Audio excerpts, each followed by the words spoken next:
Greetings. This is Justin Allen with the Elite Nurse Practitioner. Welcome to the Elite Nurse Practitioner Show, podcast dedicated to nurse practitioner entrepreneurism and achieving financial freedom, where I talk directly with nurse practitioners who need help. Listen up, our market is saturated. Jobs can be scarce. We are underpaid. We are undervalued. We are taken advantage of by the sharks within the healthcare system, and frankly, screw that. Sick of it, and it's time for a change. And listen, I'm here to help make that happen. We are powerful. We can forge a path where we are in control of our career and ultimately our financial and personal well-being. You do not need to submit to healthcare administrators and your doctor overlords. You do not have to take a measly salary. You do not have to work 50 to 60 hours a week. There is a different way, and I'm here to show you that path. This podcast is raw and unfiltered. I have not talked to the nurse practitioners in this podcast prior to the call outside of an email exchange to schedule the episode. What you're about to listen to is a consultation session between a nurse practitioner and myself. It is real, it is unscripted, it is unplanned, and I have no idea what we're going to talk about. Anything and everything can happen during our conversation. The nurse practitioners in these episodes are struggling with an issue in their professional or financial life, and they have reached out to me for help. My goal is to help the nurse practitioner with actionable advice that will enhance and improve their professional, business, and financial life. My other goal is to hopefully help my nurse practitioner sisters and brothers build a more productive, powerful, and free life. So I hope the content and information within these podcast episodes does just that. All right, onto the episode.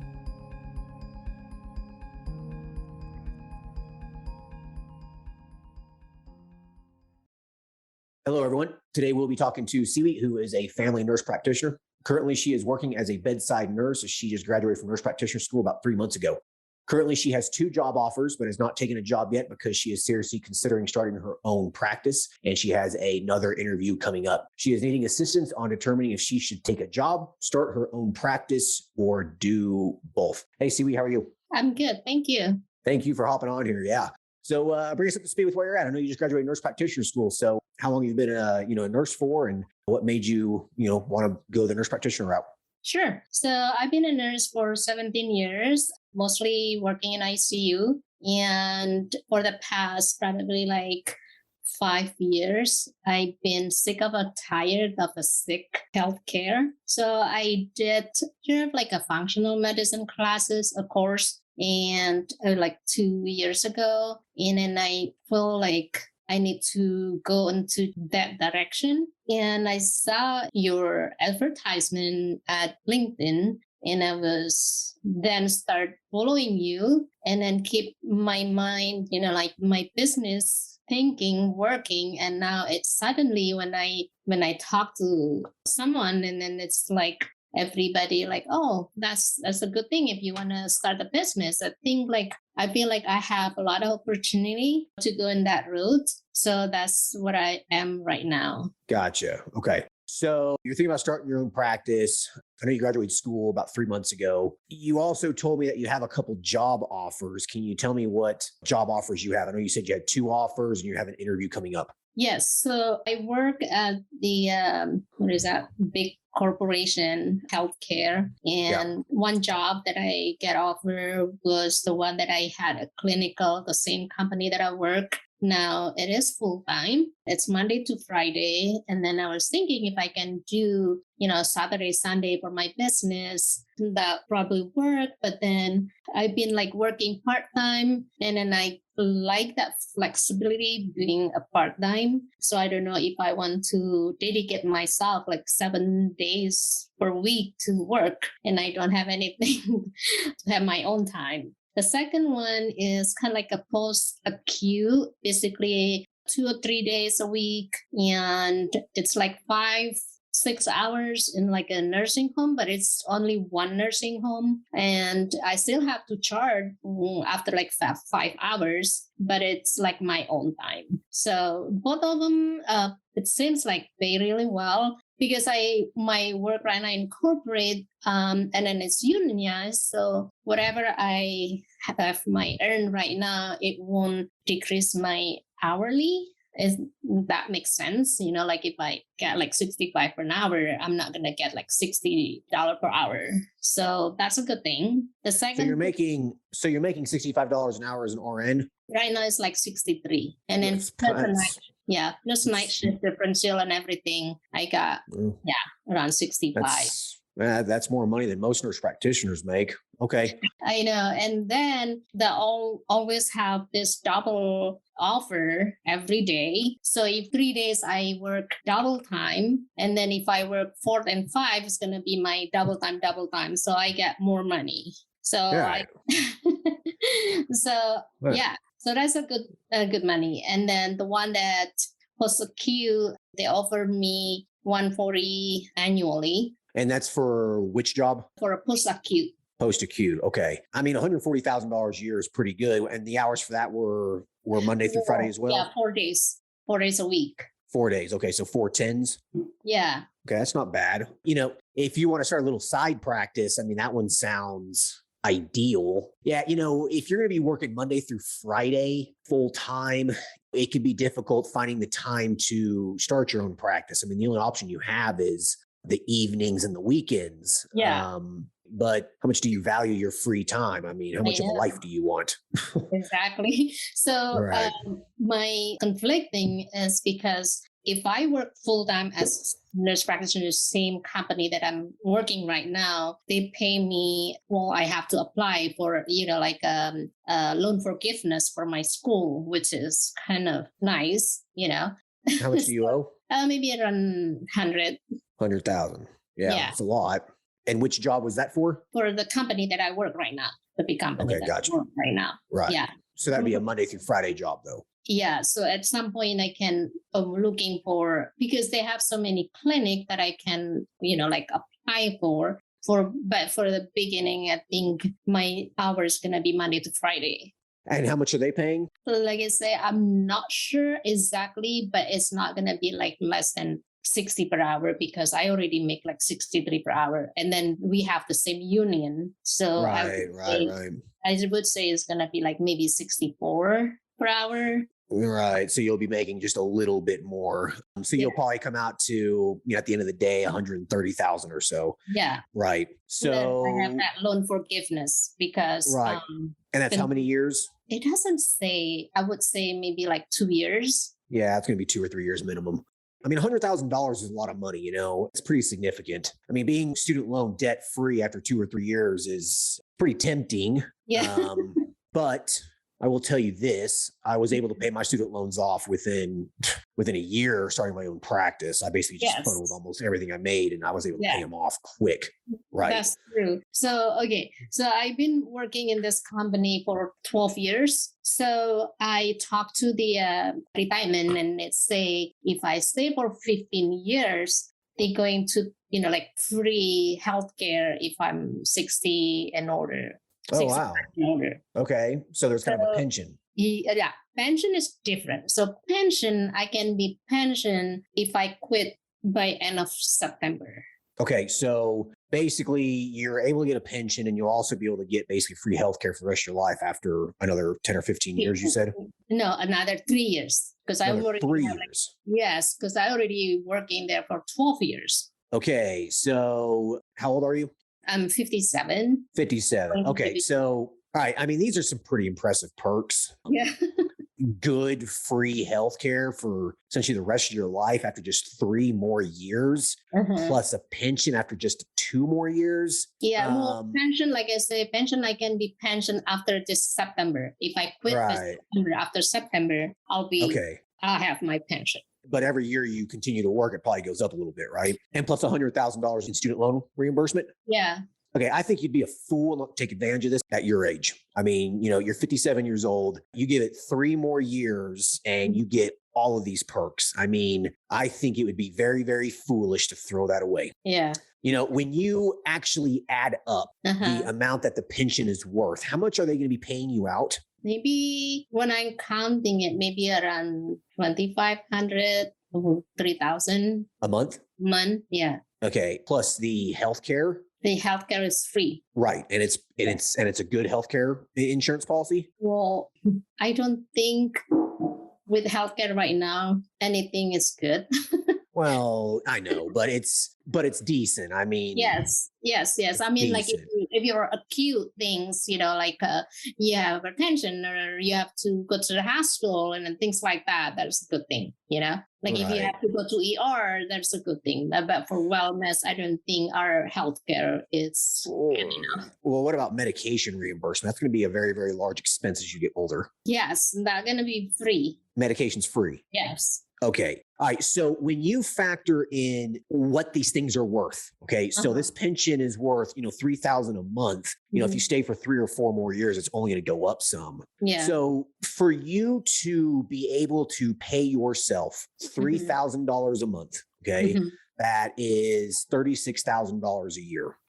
If you were earning an average safe return on a stock market portfolio, general rule of thumb is about 4% return. Okay. And so for you to be able to generate $36,000 a year, you'd almost have to have close to $1 million in a brokerage account paying you 4%. So that pension that you have is worth almost $1 million. The health insurance. Health insurance is very, very expensive, especially when you start getting older. Yeah. That alone is probably worth well over $1,000 a month, probably more. Okay. Right? Yeah. And so when you factor in that as well, you're probably sitting on close to over $1.5 million in value of both the pension and the healthcare insurance policy. Okay. For you to be able to earn $1.5 million in profit with your own practice, you will need to have a lot of luck, be in the right place at the right time and offer the right service and hustle your ass off. Yes. At your age, it's going to be very, very difficult to do. So my recommendation for you is to stay where you're at for the next few years and get these perks. I think it'd be foolish not to. Yes. Okay. Like you would be a fool to throw that away. Yeah. Plus the $100,000 student loan reimbursement. I mean, yes. Yeah, I mean, I'm not sure like how, like the whole thing or like half thing, even though half, it's not wise if I throw that away, Don't throw this away. Yeah. Don't. Yeah. See it through. Yes. So, however, because of what you did, I already start everything. I have my LLC. I did it last week through Wyoming. Okay. And then in fact, this morning I talked to a attorney, and because you suggest that, like if I have malpractice. And then to read all those things, I think it's good to have an attorney. And I talk about that, but it's kind of expensive. When I said that I just started, I mean, I don't even have business yet. I mean, I have potential customers lined up. So they asked me like $1,000 to be their customer, basically. So, a retainer fee. Yes, retainer fee. $1,000 retainer. Yeah, you don't need that. Don't worry about that. Okay. These lawyers complicate this stuff. It's not that hard. You just get an LLC and you have an operating agreement. You're done. You don't need to have a retainer for a lawyer for this. Okay. Don't. It's not necessary. If you need a lawyer, you just call and schedule an appointment with one. You don't need to pay a retainer. I don't have any kind of retainers with lawyers. That's no. So my LLC or my main business is going to be hormone therapy. Okay. Because I was one of them and I wasn't treated well, being, like I don't feel well or do this. And then I have to digging and then research myself. That's why I went to like functional medicine classes. And then I have my naturopath that I was the one who directed my naturopath what he needs to do. Because even though I have health insurance, they don't even want order for thyroid panel. So basically now, because I feel better and then I feel like I need to help women with this. However, I did a lot of your courses, maybe like 11 or 12 courses that I already bought from you. Wow. Okay. I'm talking to one of my biggest fans then. Cool. Yes. All right. Yes. So I incorporate that. And then I really want to build this hormone for women and for men. Okay. And also like peptides, thyroid, and also weight loss, because all these things kind of related. Yeah, they all complement each other. Yeah. Okay, Yeah. so then I think you just need to accept the fact this is going to be very part-time practice, okay? Yeah. So what you need to do first and foremost is go ahead and get yourself a job, either as a nurse practitioner, through Mhm. the same company that you're working for now, or just stay as an RN, work a few nights a week and, Mhm. do whatever you got to do to get the pension, the healthcare benefits and the student loan reimbursement, okay? Yeah. Do whatever Okay. you got to do. Hopefully you can find a position that's going to be 3 or 4 days a week, okay? Yes. Yeah. So Yeah. that is priority number 1 for you right now. All Okay. right. I don't want you doing anything else until you've gotten that nailed down. Okay. Then once you determine what your schedule is going to be, then Mhm. you can determine, what it is that you can do for a business. Now, the beautiful thing about these little niche practices is Mhm. that you can do this 1 day a week and you can generate a nice little side income. Okay. Uh-huh. I mean, that's pretty much all I've ever done is just about 1 day a week with my businesses. It works and Okay. it's profitable. You can make a lot of money. So yeah, you have the LLC, you've already taken the courses, you have all the consent forms. I mean, you basically have everything there, right? Yes. Yeah. The only probably needs to do that malpractice. I have to call them. Correct. Right, exactly. And don't worry about that. You can get that a week before you open. Okay. Oh, really? How about Yeah. like the pharmacy? The company. Well, yeah, the pharmacy accounts and all that stuff, all your vendor accounts, merchant accounts, all that stuff needs to be set up probably at least a month before you want to open the doors. Okay. Okay. So don't worry about that quite yet. That's going to be something that a month or 2 before you want to open, get all those accounts set up. Okay. Okay. And then you basically have this shell of a business just kind of waiting until you open the door. Right. Yeah. That's not a big deal. That does not take long to set up. You can get it all done in a day. Okay. So don't worry about that. Once you have the account set up, you call a malpractice insurance broker, maybe 2 to 3 weeks before you open up. All right. Okay. You don't want to pay for malpractice when you're not open. It's a waste of money. Okay. Okay. So just get that a couple weeks before you open. All right. And then you're basically going to be ready to open up. Of course you're going to have to get a location and you have to do all that kind of stuff. Well, okay. So for the location, I don't know if you are familiar. There is some, like places that, what do you call that? Like share offices. Yeah. Shared office space. Yeah. Yeah. So I saw that it's kind of like, like it's doable for me, like 300, 400 a month. Right, it's nothing.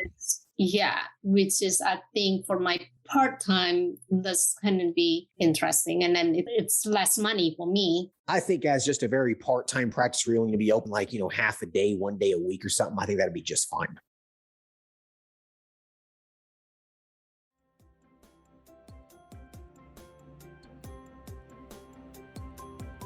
All right. I hope everyone's enjoying the episode so far. I just wanted to take a quick break to thank everyone listening and also give a big thank you to all of my social media followers and email subscribers. If you haven't done so yet, please subscribe to our email list at www.elitenp.com and make sure to follow us on Facebook, Instagram, and LinkedIn.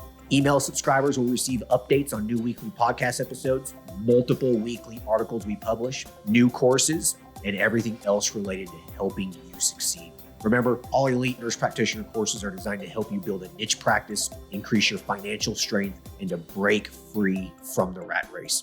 If I can break free and that other countless nurse practitioners can break free, then so can you. Additionally, please share this podcast with your other nurse practitioner sisters and brothers out there. The more NPs that venture out on their own, the stronger our profession will become. Now, let's get back to the episode.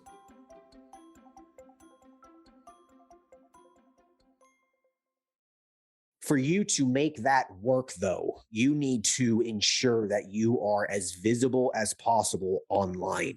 Mm-hmm. Because Yes. when you're in a shared office space, people are going to be driving by and they're not going to see your practice. So ensure you follow everything that I write about all the time about visibility and, and what's in the courses. Yeah. Having a Google business listing, having a website, having someone working on your search engine optimization, things like that. You're going to need to market. You're going to need to advertise this for it to work in a shared office space. Okay. Yeah. All right. Yeah. So for a website, actually, I'm going to have an appointment tomorrow, but I also remember that you have somebody. Talk to my web developer, Will. I mean, I pretty much refer almost everyone to him now. I'm not joking. He's probably done over 100 nurse practitioner practice websites. Wow. Like the guy, this is what he does now. Okay. And then So yeah, where like can I get the address? yeah, yeah. Go to the Elite NP website, and at the top of the navigation bar under Practice Services, just click that drop down menu, and you'll see Oh, Website Design. Yeah, okay. click on that. He just made a little website for for Elite NP members, so you can just Okay. hop on that real quick and submit him a contact form, and then he'll set up a little call with you and see if it works. It's affordable. He's trustworthy, and he does good work. So. Okay. But anyways, though, I think that you're probably still 3 to 6 months out before you're even going to probably realistically even open the doors, because I think, you settling in with your job and figuring out what it is that you need to do, I think should be your priority right now. Yeah. Well, I don't know, maybe I'm overestimate, but I feel like I'm the type of person like goal oriented, and I feel like I'm shooting for like 2 months. Okay. Well, then, I mean, if you truly hustled it, then you should be able to. But I'm giving you a warning, though. I really feel like you need to determine what your schedule is going to be like and what your job's going to look like. I think if you start a practice before you really get settled in with the job, I think that, you might be setting yourself up for failure. I think that you really need to get settled in first before you do that. I think you're going to be biting off more than you can chew, basically. So I think that you just need to be careful. Yeah, that's true. So that's what I'm saying. I think get settled in with your job first and then start the practice, which could be 2 or 3 months from now. I mean, it's probably not going to take that long. Yeah. Because you really got to figure out what your schedule is going to be. If you start a practice and you're at a job and it's, you're working 5 days a week and that job is stressful, you might not have a whole lot of energy to put towards this business. That's true. So then you'll need to figure out, how can I get more energy and more time to put towards my business? And that's going to be something that, you go talk to the manager and be like, can I have a 4-day work week? Can I just work a little bit more each day? Okay. Yeah.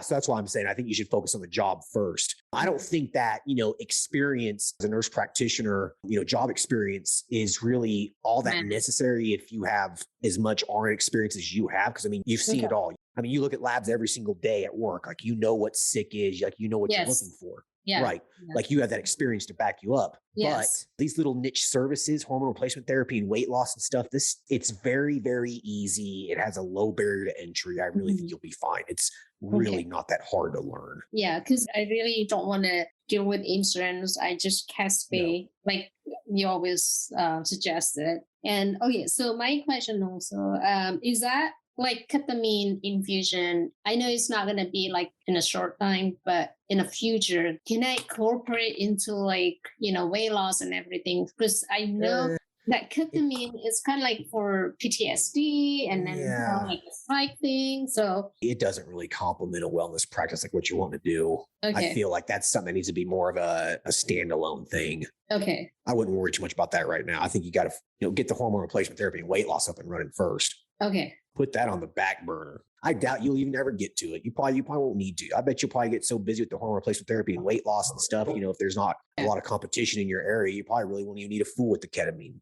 Well, I saw like 2 or 3 of them, but I think, in my opinion, that if the good business is when you experience yourself, I've been there. I know how it feels, and then I know, so I know how to treat them. So I'm 57 and I feel way better with all hormone therapy, and I take everything like estrogen, progesterone, testosterone, and make everything so much better. I can suggest it enough to everybody in my age. That's the reason why I really want to do what I'm going to do right now. So no, I think that you having that experience, it allows you to speak to the patients. It allows you to relate to them. I think that's very, very important. I mean, I'm no different. I'm on testosterone replacement therapy as well. I know what these guys are going through. I get it. Yeah, and so do you. I think that's awesome. Yeah. So that being said, when I do that, is that like a peptide? It's kind of like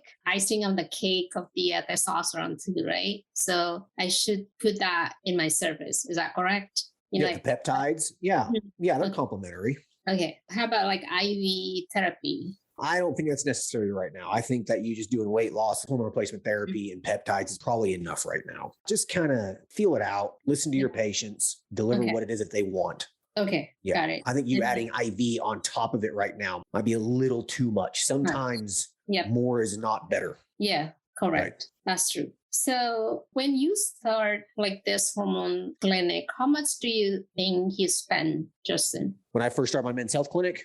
Yeah. $5,000. I opened up my second one for $7,500. $7,500. Okay. Correct. Probably closer to the $7,500 mark, more than likely. If I was to open up one today, it doesn't cost much to start these things up because there's not that many supplies. There's just not that much stuff you need. Yeah. I know that you mentioned that you have to see the patient like face to face first, right? I mean, you can't be like telemedicine the whole time. You need to kind of to see the patient. No, I mean, you can do it telemedicine if you want. Okay. I just feel like it's better care if you see the patient in person.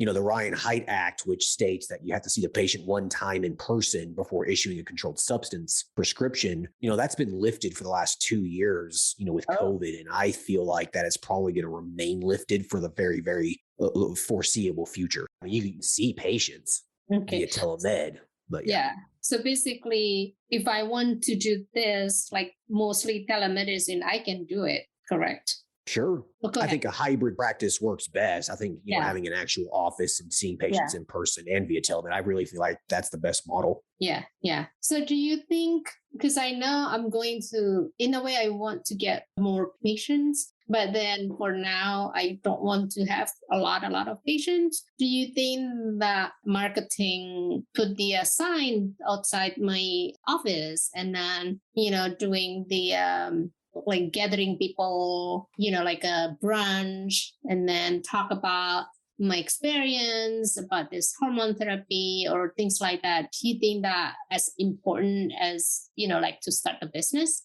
No, I don't really think you need to have luncheons and stuff. I don't think it's necessary. Okay. Unless you want to. I mean, like if you actually want to do that, then sure. But I don't think I've never done it. I would rather just spend some money on some Google ads. Okay. So I feel we got a pretty decent plan here. I feel like that if you really focus in on this job, figure out what it is that you want to do there, get the student loan reimbursement, get the pension, get the healthcare, just, do it for another couple years. I think that that's going to be your best bet on top of starting a little part-time practice. I feel like that's a perfect plan. Yeah. Okay. So I went to your preferred vendor, that Wyoming Attorney LLC. Yeah. So I went there and then, I got it from there. And then, so do you get like attorney from there too? Or I know you mentioned you don't even have attorney, but do you think they can kind of treat it like my malpractice and everything? Is that necessary though?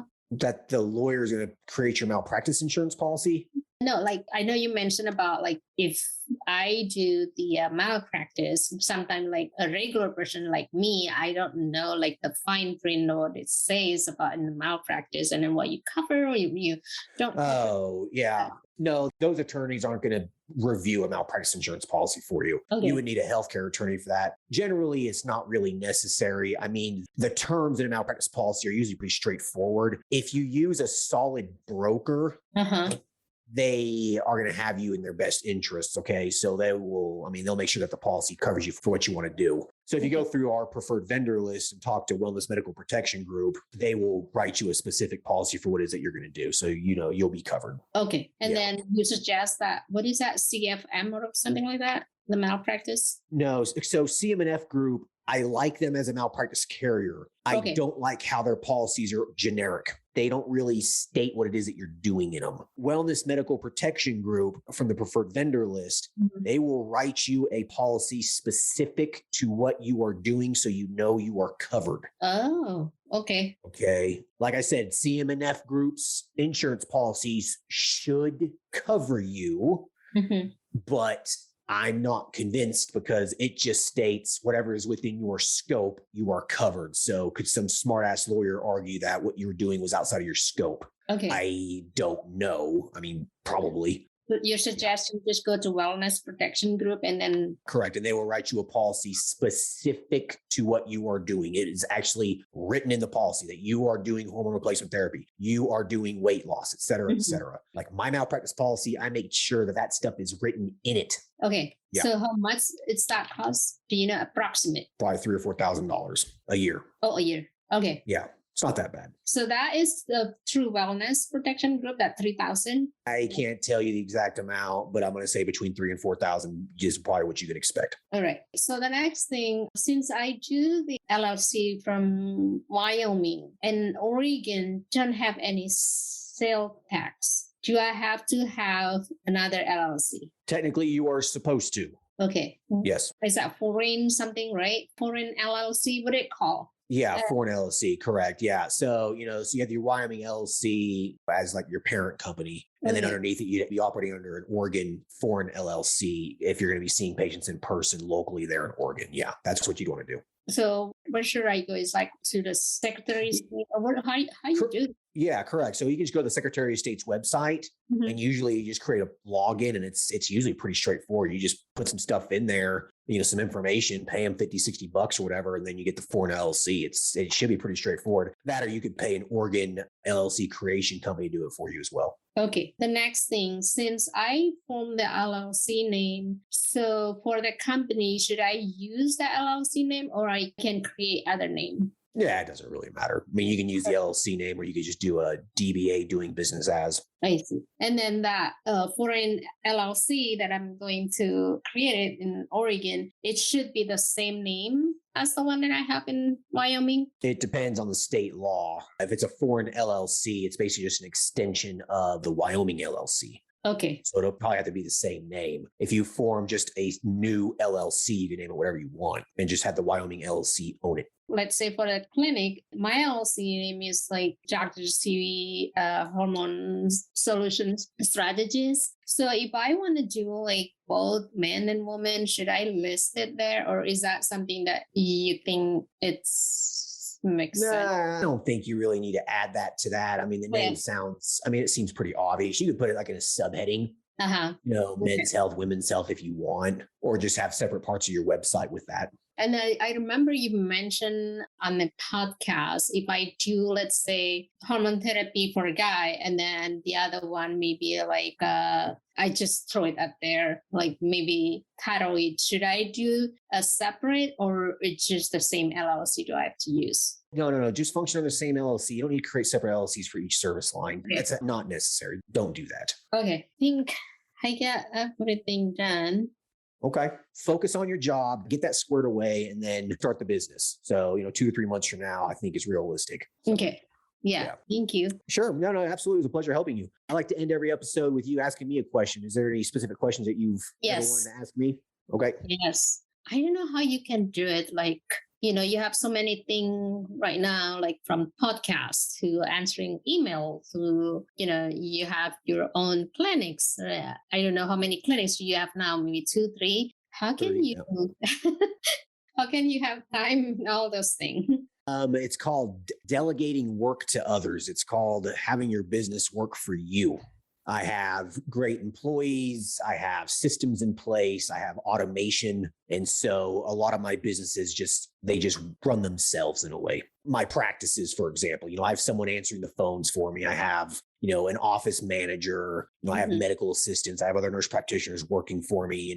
My practices anymore just run themselves. I basically just go in and see patients. I don't really have to worry too much about anything. Elite NP, a lot of it's automated. I spend more time on Elite NP than I do with anything else anymore, to be honest with you. So it took me many years. It took me 2 to 3 years to get to that point. It takes time to build businesses like that. Like, it takes a lot of hustle. It takes a lot of sweat and tears to get to that point. But, it's worth it. I don't have no regrets at all. I don't have any. I think it was well worth the effort. Yeah. So you just have to wrap your mind around giving the responsibility and giving work to others and having them, take the reins. So. Well, I'm really thankful that I found you. Because my family is business owner and I'm immigrant. I moved here by myself and I don't even speak English before. So I feel like, it takes a while for me to think until you mention about the business. And I think that you're right, that we all burned out.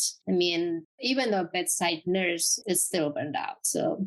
Oh, yeah. I don't think I've ever met a bedside nurse or an RN after, working for 3 or 4 years who isn't burned out. I don't think, I think it just kind of comes with the territory, That's true. Well, it was a pleasure talking to you. We should maybe do a follow-up sometime. So just, yes. email me. I will. Yeah. 3 to 6 months. I would love to follow up. Yeah, for sure. Well, one thing, do you see like you as my mentor? Is that any of your like somebody that you're following, it's not successful, even though, like you give all this advice thing, a good thing, like For the people who have not succeeded, yeah. they generally give up way too early in the process. Mm-hmm.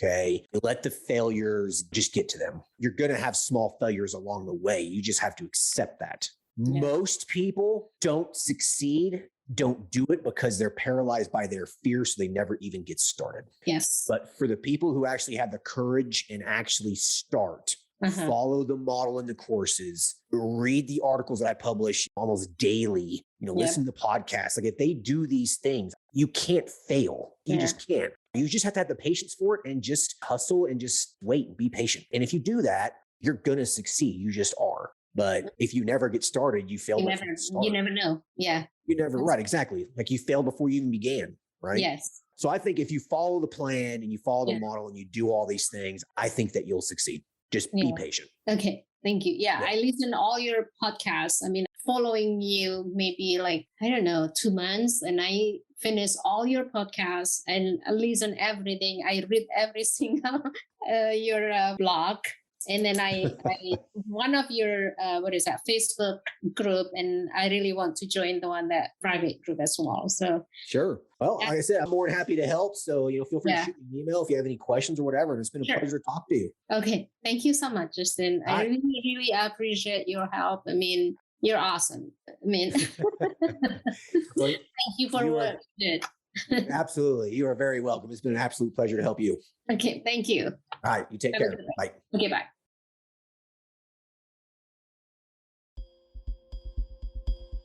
All right. I hope everyone enjoyed the conversation with Siwi. She has a fairly unique situation. I mean, she's just a couple years away from, having a pension and healthcare benefits for life, student loan reimbursements. So I think that you need to take away from this is just look at what's in front of you. I mean, if you have a great opportunity that's just sitting right in front of you, take that opportunity, okay? Good opportunities don't come around in life very often. And she has this opportunity to work just for a couple more years for this corporation. And she walks away with a pension for life, healthcare insurance. If she can just duke it out for just 2 or 3 years, she's going to have, $100,000 of student loan reimbursement. And that's just insane. So she definitely needs to take advantage of that to the full extent. And then also, her wanting to start a practice. In my opinion, I think new grad nurse practitioners can start a small niche practice. The reason being is that it's pretty simple. Offering weight loss services or some basic hormone replacement therapy is pretty straightforward. It's not a complicated skill to learn. Now, I think the caveat there is that you need to also have some pretty solid RN experience. I mean, she's been an RN for, almost 2 decades. She's seen it all. So she has a lot of clinical experience to back her up. If you don't have any RN experience, you don't have any nurse practitioner experience, I don't think that's probably a good idea. You definitely need to get some experience. But in her case, I think it's totally doable. And I think that, if she can just duke it out for a few more years at her job, get those benefits, then she could spend, a couple years really building a practice. And I think she's going to succeed. So hope everyone enjoyed that episode. I will talk to you guys later. Thanks. Bye. Thank you for listening to the show. Quick legal disclaimer. The content of this podcast is meant for informational and entertainment purposes only and should not be used as legal, financial, medical, regulatory, or practice-specific advice. For information pertaining to your specific legal, financial, medical, or practice-specific needs, please be sure to consult with your lawyer, CPA, medical director, and/or your state's practice laws and the most up-to-date clinical guidelines. As always, do your due diligence when it comes to any information found online and in podcast. The content in this podcast is copyrighted by Galaxy Medical Southwest 2022 and cannot be duplicated, rebroadcasted, or reproduced without our written permission.